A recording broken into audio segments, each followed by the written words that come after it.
I will call this Community and Public Services Committee meeting to order. It is November 13th, 2020, and this is the edition which we will begin now. Okay, so we are now moving on to item 6.7, the amendment to extend the temporary mandatory face coverings bylaw. We have a number of speakers, and as far as I understand, perhaps some speakers have been added over the break. Is that correct, Madam Clerk? To S. Peterson. S. Peterson. Mr. Chairman, this is Dr. Hodkinson. I just want to let you know I'm standing by.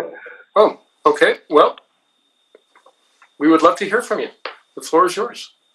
Thank you very much. I do appreciate the opportunity to address you on this very important matter. What I'm going to say is lay language and blunt. It's counter-narrative, and so you don't immediately think I'm a quack. I'm going to briefly outline my credentials so that you can understand where I'm coming from in terms of knowledge base in all of this. I'm a medical specialist in pathology, which includes virology. I trained at Cambridge University in the UK. I'm the ex-president of the pathology section of the Medical Association. I was previously an assistant professor in the Faculty of Medicine doing a lot of teaching. I was the chairman of the Royal College of Physicians of Canada Examination Committee in Pathology in Ottawa.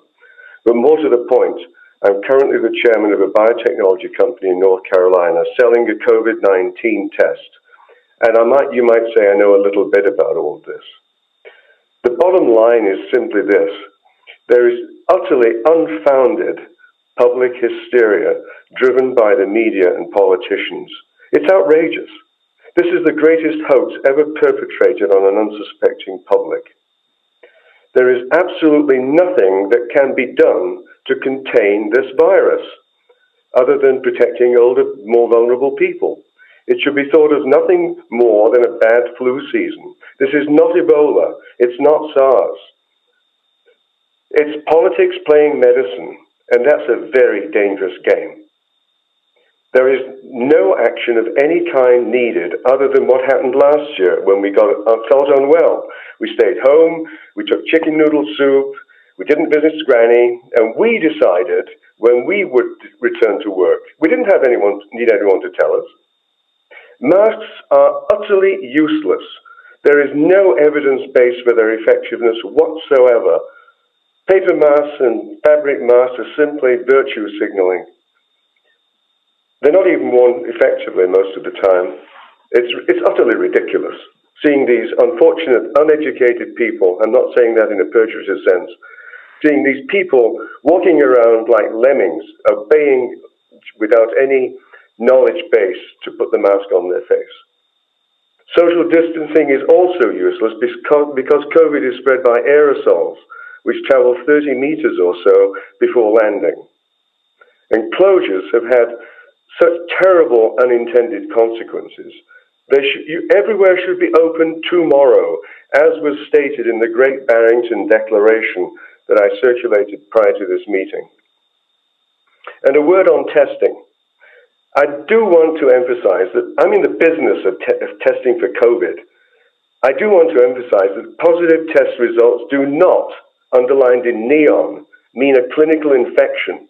It's simply driving public hysteria, and all testing should stop unless you're presenting to hospital with some respiratory problem.